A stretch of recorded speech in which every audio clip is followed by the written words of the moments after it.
friends, this is my cat Jelly. Since we're in my home, I thought I could let you meet him. He's a really special cat. He was found with his mom and his sibling and taken in by a humane society, and they got him healthy and ready for adoption, and I got to adopt him. He's an extra special cat because, as you might be able to see, he has no tail.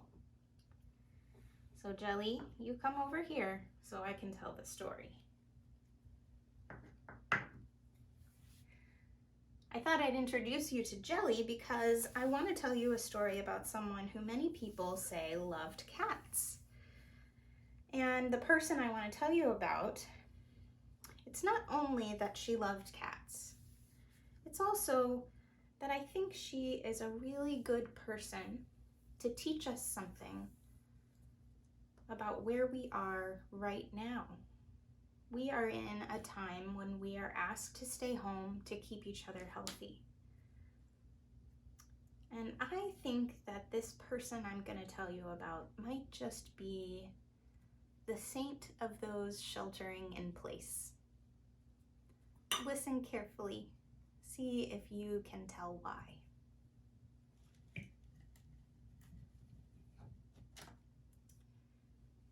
This is the story of Saint Julian of Norwich. I wonder why we remember Julian. Let's see. Not much is known about Julian. We don't know where she was born or what her family was like. But we do know that she was quiet, and her way of coming close to God was to be by herself.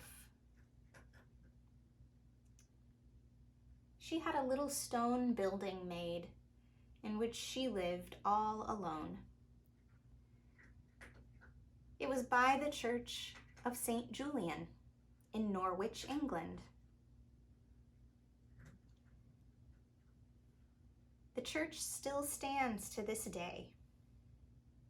Julian's room was destroyed by bombs during World War II, but it has been rebuilt just like it was. Julian was not always alone. Many say she enjoyed the company of a cat, and people came to talk to her because they heard that she was very wise and holy. She wrote down some things about God in a book called Showings. It was the first book to be written in English by a woman. Julian wrote about how one time God came to her and showed her something no bigger than a hazelnut, lying in the palm of her hand. Julian wondered what it could be. Holding it, God said, "It is everything that I have made." Julian wrote, "I was amazed because it was so little. Why didn't it just fall into nothing?" God said, "It lasts and always will because God loves it. So everything lasts because of God's love."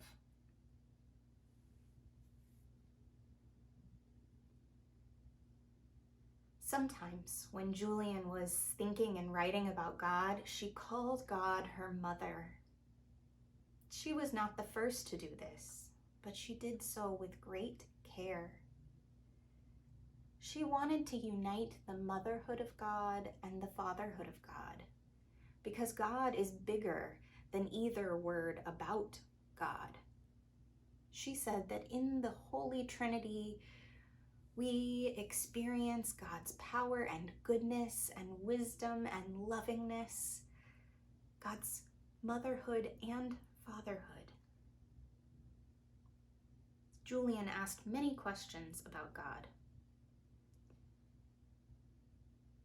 but the answer was always that no matter what God does, it is done out of love. And for Julian, the answer was always, all shall be well, and all shall be well, and all manner of things shall be well. Julian lived in her cell until she died, and we still remember her today because she was quiet and wise for God.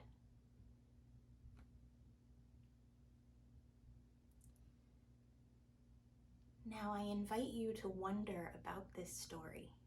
Maybe you can wonder aloud with the people around you. Or maybe you'll wonder silently in your heart.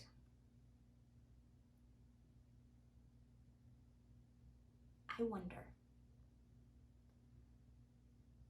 which part of Julian's story is your favorite part.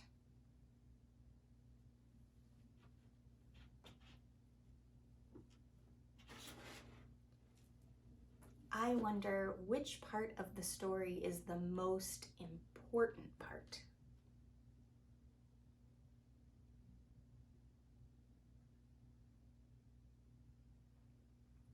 I wonder, where are you in this story? Or which part of this story might be about you?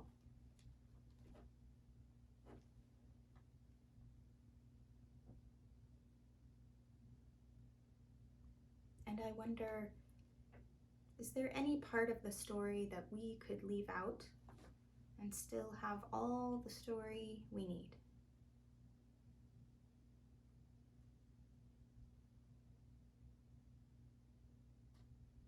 I hope that you will keep wondering, and I hope that you will remember Saint Julian of Norwich during this time while we are staying in our homes to keep each other healthy.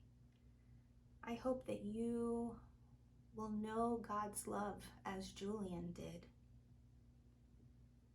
And I hope that you will know the peace that Julian knew when she wrote, all shall be well, and all shall be well, and all manner of things shall be well.